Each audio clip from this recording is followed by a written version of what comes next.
Hello প্রিয় বন্ধুরা, তোমরা সবাই কেমন আছো? আশা করি সবাই ভালো আছো। আজকে যে গল্পটা তোমাদেরকে শোনাবো সেটি খুবই মজার একটি গল্প। তো চলো শুরু করি। তো প্রিয় বন্ধুরা, আমি আর আমার বৌদি শহরে একটি বাড়িতে থাকতাম। আমার বৌদি একটি চাকরি করতো বেসরকারি কোম্পানিতে, আর আমি ইউনিভার্সিটিতে লেখাপড়া করতাম। আমার দাদা থাকতো দেশের বাহিরে। নতুন নতুন বিয়ে করে 2 মাস থেকেই আমার দাদা চলে যায় প্রবাসে। তো আমার বৌদি যেমনি দেখতে সুন্দর ছিল তেমনি ছিল উঁচা লম্বা, আর তার জোড়া টুপির কথা কি বলবো, সে যে এতই সুন্দর জোড়া টুপি ছিল তার, দেখলেই যেন আমার কী না কী হয়ে যায়, আর শুধু মন চেত যে আমি দুমড়ে মুচড়ে খেয়ে ফেলি। যাই হোক, আমি কখনোই প্রথম অবস্থায় আমার বৌদিদির দিকে কখনোই ওভাবে তাকাই নেই। আমি যদিও ইউনিভার্সিটিতে লেখাপড়া করি, তো আমার মাঝে মাঝেই মনটা খুব চাঙ্গা হয়ে যেত। এই কারণে আমি মোবাইলে ওসব দেখে দেখে আমার বাচ্চাকে একটু শান্ত করে নিতাম। তো একদিন আমি ইউনিভার্সিটিতে গেছি, যাওয়ার পরে সেখানে মেয়েদের সাথে আমার সাথে একটু দুষ্টামি ফাজলামি হয়। তো আমি কথার ছলে ওদের কারো হাত ধরি, কারোর সাথে একটু দুষ্টামি করি। এখন দেখছি আমার বাছা ধান, সে শুধু বলে খাই খাই খাই খাই খাই। আমি বললাম, না, সব জায়গায় খাই খাই চলে না। এই বলে ইউনিভার্সিটি শেষ করে বাড়িতে চলে এলাম। বাড়িতে চলে এসে দেখি বৌদি তো এখনও আসেই নাই। আমি সুন্দর করে এসে চলে গেলাম আমার ওয়াশরুমে ও মোবাইলে ওইসব ছেড়ে দিলাম। দেওয়ার পরে আমি সুন্দর করে শাওয়ার নিলাম। নেওয়ার পর আমার তো বাছা তো শুধু খাই খাই লাগিয়েছে। তো যাক, আমি নিজেই নিজেকে শান্ত করলাম। করার পরে দেখলাম কি, বৌদি চলে এলো। তখন সন্ধ্যা 7টা বাজে। বৌদি আসলো। আসার পরে আমি যে বৌদিকে আসলেই ঠান্ডা শরবত দেই, কারণ উনি অফিস করে আসে, এটাই তো স্বাভাবিক। ঠান্ডা একটা শরবত দেই, কখনো মাঠা দেই, কখনো লাচ্ছি দেই, কখনো অন্য অন্য ট্যাঙ্কের শরবত, যাই হোক ইত্যাদি আর কি। দেওয়ার পরে আমরা রাতের খাবারের রেডি করার সময় আমি বৌদিকে অনেক হেল্প করি, যেহেতু আমরা দুইটা মানুষই থাকি সেখানে। তো যাক, সেদিন রাতে বৌদি বলল যে আমি অনেক ক্লান্ত, আমি খুব তাড়াতাড়ি শুয়ে পড়বো। তো আমি বললাম, এত তাড়াতাড়ি শুলে বৌদি তোমার কি ঘুম আসবে? তো আমাদের একটা অভ্যাস ছিল, আমরা একসঙ্গে বসে বসে মুভি দেখতাম। হ্যাঁ, খুবই খুবই সুন্দর সুন্দর মুভি দেখতাম। তো আমরা যেহেতু ফ্রি মাইন্ড ছিলাম, এমনভাবে মুভি দেখতাম, মুভির যে কোনো দৃশ্যই আমরা উপভোগ করতাম। কিন্তু ওই সব যখন সিকোয়েন্সগুলো আসতো না, তখন আমার খুব ইচ্ছে করতো। যাকগে, এখন বৌদি কিছু তো আর বলতে পারি না। তো বৌদি কিছুক্ষণ থেকে চলে গেল রুমে। বলল, তুই দেখ, আজকে আমি আর দেখবো না, আমার শরীরটা ভালো লাগছে না। আমি বললাম, ঠিক আছে বৌদি, যাও শুয়ে পড়ো তুমি। বলে আমি প্রায় 12টা, সোয়া 12টা পর্যন্ত আমি মুভিটা দেখলাম। শেষ হয়ে গেল। হওয়ার পরে আমি ওখান থেকে সোজা রুমে চলে গেলাম। রুমে যে বেশ কিছুক্ষণ রেস্ট করার পরে আমি একটু ওয়াশরুমে যাব, বেরোলাম। বের হয়ে দেখছি আমার বৌদির রুম থেকে ঝাপসা ঝাপসা আলো আসতেছে। আমি বললাম, কী ব্যাপার? বৌদির রুমের দরজা তো কখনো খোলা থাকে না, আবার ঝাপসা ঝাপসা আলো, এটা কিসের আলো? দেখি তো, দরজাটা খোলা। ফুঁচি মারতেই দেখলাম যে বৌদি মোবাইলে ওসব দেখছে। দেখে দেখে তার নিজের হাত দিয়েই নিজেকে শান্ত করছে।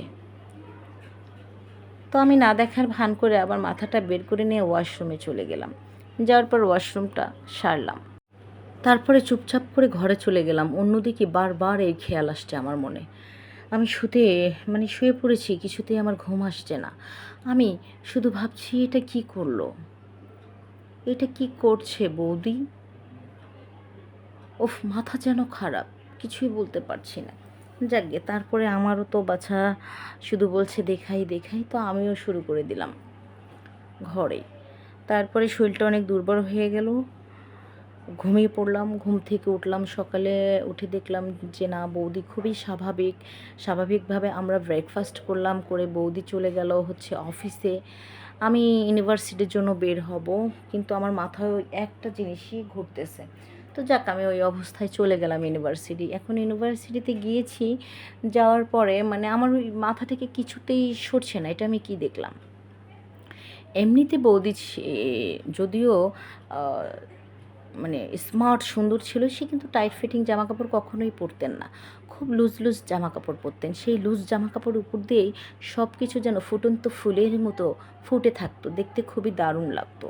যাই হোক, আমি খুব তাড়াতাড়ি ইউনিভার্সিটি থেকে বাড়িতে চলে আসি। বাড়িতে আসার পরে আমি বৌদির রুমে চলে যাই। বৌদির রুমে যেয়ে তার আলমারি থেকে তার জোড়া টুপিটা বের করে আমি সেটার গন্ধ নিতে থাকি, আর সেই দুইটাকে আমি প্রচণ্ড নাড়াচাড়া করতে থাকি। আমার কাছে খুবই ভালো লাগে। তারপরে আমি কলিং বেলের শব্দ পাই, তো বৌদি এসেছে এটা বুঝতে তো আর বাকি থাকে না। তো সোজা চলে গেলাম, ওনার আলমারিটা বন্ধ করে জোড়া টুপিটা রেখে আমি সুন্দর করে চলে গেলাম হচ্ছে মেন ডোর খোলার জন্য। ডোর খুলে দেখি বৌদি এসেছে, খুবই ক্লান্ত। তো আমি কি করলাম, আমার বৌদিকে একটা শরবত দিলাম। শরবতের মধ্যে আমি হচ্ছে ঘুমের ট্যাবলেট মিশিয়ে দিয়েছি, আমার আর সহ্য হচ্ছে না। ঘুমের ট্যাবলেট মিশিয়ে দিয়েছি, হ্যাঁ, খুব হাই ডোজ দিয়েছি। তো বৌদি খেলো, খাওয়ার সঙ্গে সঙ্গে তো ঘুমায় না, কিছুটা তো সময় লাগে। লাগানোর পর আমি বললাম, নাও তোমার জন্য আমি খাবারও রেডি করে দিয়েছি। আমি সেদিন নিজেই হচ্ছে যে বার্গার বানিয়ে নিয়েছিলাম বাড়িতে, তো বার্গার খেয়েই সেদিন আমরা শুয়ে পড়ি। তো বৌদি শুতে চলে গেল, একটু কথাবার্তা বললাম, বলার পরে বৌদি শুতে চলে গেল। আমার মাথার মধ্যে তো এই একটা জিনিসই। তারপরে আমি সুন্দর করে আমার রুমে চলে গেলাম। রুমে চলে যেয়ে কিছুক্ষণ অবস্থান করার পরে আমি আস্তে আস্তে নিচে নামে দেখি কি বৌদি দরজা না লাগিয়েই শুয়ে পড়েছে, মানে ঘুমে আচ্ছন্ন ছিল সে। তো গভীর ঘুমে আচ্ছন্ন। আমি নাকের কাছে হাতটা দিয়ে তাকে বাতাস দিই, দেখি কি না কোনো রকম কোনো সারা শব্দ নেই, সে গভীর ঘুম দেখে আমার সাহসটা আরও বেড়ে যায়। আমি কি করি, তার উপরের জমিনের বস্ত্র উঠিয়ে তার জোড়া টুপিটাকে সুন্দর করে নাড়তে থাকি। দেখলাম যে জোড়া টুপি আর নাই, শুধু অরিজিনাল 2 টুপিই আছে। নাড়তে নাড়তে মুখ দিয়েও কাজ শুরু করে দিই। দেখলাম না, খুবই মজা পাচ্ছি আমি। এর মধ্যেই প্রায় কখন যে 40 মিনিট হয়ে গেছে নাড়াচাড়া করতে করতে, জানি না। তারপর আমি নিচতলায় যে ফুল আছে সেখানে যাবই, হ্যাঁ, উপর দিয়ে একটু আমি দেখছিলাম নাড়াচাড়া করে। তো এর মধ্যে একটু নড়াচড়া দিল বৌদি। আমি কি করলাম, ভয়ে বের হয়ে আমার রুমে চলে গেলাম। অন্যদিকে বাছাধন তো একদম মনে করো শুধু বলছে দাও দাও দাও, করো করো করো। আমি বললাম একটু আস্তে আস্তে, এত তাড়াহুড়া করিস না, তাড়াহুড়া করলে সব কিছু বিগড়ে যাবে। এই বলে নিজের রুমে এলাম। আসার পরে কিছুতেই ঘুম আসছে না, খুবই খুবই যন্ত্রণা হচ্ছে। তারপর শুয়ে পড়লাম, শুয়ে পড়ে মোবাইলে ওসব দেখতে থাকি। দেখে আমি সেদিনও মনে করো হাত দিয়েই আমাকে শান্ত করে ফেলি। করার পর পরের দিন দেখলাম যে বৌদি দুপুরবেলায় ছুটি নিয়ে চলে এসেছে। আমি আর যাইনি ইউনিভার্সিটিতে, আমার মাথাটা নষ্ট, আমার কথা আমাকে করতে হবে। তো দুপুরে ছুটি নিয়ে চলে এসেছে, আমি সুন্দর করে তাকে ঠান্ডা দিলাম খাওয়ার জন্য। ঠান্ডার মধ্যে ইচ্ছা মতো ঘুমের ওষুধ মিশিয়ে দিলাম। দেওয়ার পরে বিকেলের আগেই পড়ে একদম সেই ঘুমিয়েছে, যেন জীবনে কতদিন যেন ঘুমায় না। আমি সুন্দর করে গেলাম ঘরে, যাওয়ার পরে আবারও শুরু করে দিলাম, হ্যাঁ, উপরের বাগানের সেই ফুটন্ত গোলাপের মধু আমি নিতে থাকলাম। তারপরে সোজা চলে গেছি নিচে সেই 2 পাপড়িওয়ালা ফুলে, যে ইচ্ছা মতো চোষণ করার পরে মেশিন সেট করে টানা 65 মিনিট ধরে স্টার্ট করে রাখলাম। তো আমার আর 2-3 মিনিটের মধ্যেই শেষই হতে যাচ্ছিল। এমন সময় আমার বৌদি হচ্ছে চোখটা খুলে ফেলে বলতেছে, এটা তুই কি করছিস? আমি মানে খুবই তাড়াতাড়ি করে ওখান থেকে বের হয়ে আমার রুমে চলে আসি। আসার পর দেখলাম যে বৌদি আমার সাথে আর কথা বলছে না। রাত 10:30 বেজে গেল, আমাকে খেতেও ডাকলেন না। তো আমি লজ্জায় আর কিছু বলছি না। আমি ভাবলাম আমি কি ভুলই করে ফেললাম, আমি এটা কি করলাম। বৌদি তো খুবই রেগে গেছে। আমি আর কোনো কিছু না বলে লজ্জায় যেন আমিও মাথা হেট হয়ে গেল। আমি আর বৌদির সামনে পড়ছি না। পরের দিন সকালে সে দরজাটায় ফুঁসি মেরে বলল, টেবিলে নাস্তা রাখা আছে, খেয়ে নিস। যে বৌদি কোনো দিন রেখে আমাকে নাস্তা করেনি, সে আগেভাগে নাস্তা করে বের হয়ে গেল। যাক, সেদিন আর খাবার আমি খাইনি, এমনকি ইউনিভার্সিটিতেও যাইনি, আমি বাড়িতেই রইলাম। ভাবলাম যে এটা কি হয়ে গেল, আমি কেন এই ধরনের একটা নোংরা কাজ করলাম। কিছুতেই হিসাব মেলাতে পারছি না। তো বৌদিও চলে এলো বাড়িতে দুপুরের পরপরই। এসে দেখলো যে টেবিলে ওইভাবেই খাবার ঢাকা আছে, আমি খাইনি। তারপরও আমাকে সে ডাকলেন না। যখন দেখলো যে দুপুর গড়িয়ে বিকেল হতে গেল, তারপরও আমি রুম থেকে বের হচ্ছি না, তখন আমাকে ডাকলেন, বের হয়ে আয়, খাবি। পরে একসঙ্গে খেলাম। খাওয়ার পরে আমি বৌদিকে বললাম, বৌদি তুমি কি আমার উপর অনেক রেগে আছো? দেখো বৌদি, আমি একটু করলাম তাই তোমার দোষ হয়ে গেল, আমাকে আর পছন্দই করছো না, দেখতেই পারছো না। তুমি যে মোবাইলে ওসব দেখে দেখে নিজে নিজে করছিলে, তখন কি আর কোনো দোষ হয়নি? বললো, কি বলিস তুই? কি তাহলে আমার দরজায় জাজুচি করিস, আমাকে পাহারা দিস? বললো, বিষয়টা সেরকম ছিলই না বৌদি। আমি নেমেছিলাম বাথরুমে যাওয়ার জন্য, দেখি তোমার ঘরে আলো জ্বলছে নিভি নিভি। আমি মাথাটা ঢুকিয়ে দেখি যে তুমি তোমার কাজ করছো। আমি ভাবলাম আমি করলে হয়তো তোমার সাহায্য হয়ে যাবে, তুমিও মজা পেলে আমিও পেলাম। বলল, বেশি কথা বলিস না, বেশি পেকে গেছিস, খবরদার ভালো হয়ে যা। এই কথা বলতেই আমি আর সাহস পেলাম না, রুমে চলে গেলাম। রাত গভীর হতে থাকে, আমারও চাহিদা বাড়তে থাকে। আমি নিজেকে কিভাবে শান্ত করব? মোবাইলে ওসব দেখে দেখে আমি আবারও করতে লাগলাম। দেখলাম কি, হুট করে বৌদি আমার রুমে চলে এসেছে। রুমে চলে এসে বলল, কী রে, হয়েছে? শোন, এসব করা ভালো নয়, এসব করলে শরীরের ক্ষতি হয়, এসব করবি না, ঠিক আছে? আমি বললাম, তাহলে তুমি করতে দাও, তাহলে এভাবে আর করব না।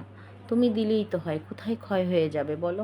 বৌদি আমাকে উত্তরে বলল, লোকজন জানলে কি বলবে বল? আমি বৌদিকে বললাম, দেখো বৌদি, লোকজনকে তুমি ঢোল পিটিয়ে জানাতে যাবে যে আমি তোমাকে করছি? তুমিও মজা নিচ্ছ, আমিও মজা পাচ্ছি, দাও না, দিলে কি হবে? তাছাড়া দাদা তো তোমার সাথে থাকছেন না, দাদা তোমার যা চাহিদা তোমার পূরণ করতে পারছেন না, দাদা তো প্রবাসেই থাকে। বলল, দেখ, আমাকে একদম বিরক্ত করবি না, তুই নিজেও ভালো হয়ে যা, আমাকেও ভালো থাকতে দে। এই কথা বলে বৌদি চলে গেল। আমি আর বাড়াবাড়ি করলাম না, আমি চুপচাপ করে আমার রুমেই থাকলাম। তারপরে পরের দিন সকালে ব্রেকফাস্টের জন্য বলল, আয়, নেমে আয়, ব্রেকফাস্ট করবি, রুম থেকে বের হ। আমি বের হলাম। বের হয়ে আবারও একসঙ্গে ব্রেকফাস্ট করছি আর বৌদিকে বলছি, বৌদি তোমার কি কষ্ট হয় না? তুমিও তো মানুষ, আমাকে দিলে কি হয় বলো? বৌদি আমাকে উত্তরে বলল, আমি একটু ভেবে দেখি, তুই আমার সাথে অত তাড়াহুড়া করিস না, লোকে জানলে কি বলবে? আমি আবারও বললাম উত্তরে, লোকজনকে তুমি কি জানাতে যাবে? না, আমি বলতে যাব না, লোকজন দেখতে আসবে আমাদেরকে, বলো। এই কথা বলতেই বৌদি কোনো উত্তর না দিয়ে চলে গেল অফিসে। অফিস থেকে আসলো, আমিও ইউনিভার্সিটিতে গেলাম, কিন্তু কিছুতেই আমি বৌদির সেই ফুটন্ত গোলাপের কথা ভুলতে পারছি না। আমার যেন নেশা হয়ে গেছে। আসলাম, আসার পরে আমি একসঙ্গে খাওয়া দাওয়া করলাম, করে কফি খাচ্ছি দুইজন। কফি খেতে খেতে আবারও সেই দৃশ্য ছবিতে দেখে আমার খুব ইচ্ছে করছে যে বৌদিকে জড়িয়ে ধরিয়ে একটু করি, খুব মজা করে করে। দেখলাম যে বৌদি কিছুতেই পাত্তা দিচ্ছে না, বৌদি রুমে শুতে চলে গেল। আমি বৌদিকে বললাম, বৌদি তুমি যে শুতে চলে গেলে, আমি যে বললাম সেটা নিয়ে কি করলে? ভেবেছো কিছু? বলল, আমি না তোকে বলেছি আমাকে আরেকটু সময় দে। তো বেশি তাড়াহুড়া করলাম না, সেদিন রাতে চুপচাপই থাকলাম। আমিও নিজের ঘরে যেয়ে ঘুমিয়ে পড়লাম। পরের দিন সকাল হলো, ছুটির দিন ছিল সেদিন। তো সকালে আমরা একসঙ্গে নাস্তা করলাম, করার পরে কফি খাচ্ছি। কফি খেতে খেতেই বৌদিকে বললাম, কিছু ভাবলে? বৌদি বলল, দেখ আমাকে বিরক্ত করিস না। আমি বললাম, কেন আমার কাছ থেকে সব লুকাও বলো? তুমি তো এখন ঢোলা কাপড় চোপড়ও পরা ছেড়ে দিয়েছো, আমার সামনে খুব টাইট ফিটিং জামা কাপড় পরছো। তোমার এই টাইট ফিটিং জামা কাপড় দেখে আমি তো আরও দিশেহারা। তোমার সব কিছু যেন ফুটে ফুটে থাকে, আমার আর ভালো লাগে না বৌদি। এই কথা বলেই বৌদিকে আমি হাত ধরে সেই সোফার উপরেই শুয়াই দিলাম, দিয়ে ইচ্ছা মতো তার ওপরের বাগানে আমি খেলা করতে থাকি। ওপরের বাগান থেকে চলে যাই নিচের বাগানে, নিচের বাগানে ইচ্ছা মতো খেলা করি, খেলা করে মেশিন সেট করে সেখানেই আমি করতে থাকি, টানা 40 মিনিট ধরে করি। তো তারপর থেকেই আর কোনো বাধা ছিল না। প্রতিদিন আমি এইভাবেই বৌদির সঙ্গে খেলতাম, আর বৌদি আমার খেলায় খুবই মজা পেত। এভাবে খেলতে খেলতে আমি বৌদির উপর আসক্ত হয়ে যাই। বৌদিকে সারা জীবনের মতো করে পাওয়ার জন্য আমার ভিতরে ইচ্ছা জেগে ওঠে। কিছুতেই তাকে আমি চোখের আড়াল হতে দিতে পারছিলাম না। আমি বৌদিকে বলে বসলাম, আমি তোমাকে নিজের করে চাই, সারা জীবনের জন্য চাই, আমার আর ভালো লাগে না তোমাকে ছাড়া। বৌদি বলল, এটা কি করে হয়? আমি বললাম, হলেই হয়, দাদা অন্য কাউকে বেছে নেবে, তুমি আমার হয়ে যাও। কিন্তু বৌদি রাজি হয় না আমার কথায়। রাজি না হয় আমি এভাবেই আমার খেলা কন্টিনিউ করতে থাকি, বৌদিও মজা নিতে থাকে। তো এইভাবেই আমরা 3.5 বছর ধরে খেলেছি। তারপরে আমার দাদা আসে, কিন্তু ততদিনে আমার বৌদিও দাদার আর হতে পারেনি। তারপরে বৌদি দাদাকে ছেড়ে দিল আর আমাকেই বেছে নিল। তারপর থেকে আমরা একসঙ্গেই আছি। আমি আমার বৌদিকে এখনও খুবই খুবই আদর করি, আর এখনও আমি প্রতি রাতে 3 থেকে 4 বার বৌদির সঙ্গে খেলাধুলা করি। তো গল্পটা আজকে এখানেই শেষ করছি। তোমাদের কেমন লাগলো গল্পটা অবশ্যই বলবে। যদি ভালো লাগে অবশ্যই লাইক করো, কমেন্ট করো, আর সাবস্ক্রাইব করে আমার পাশে থেকো। ভালো থেকো, bye bye and take care.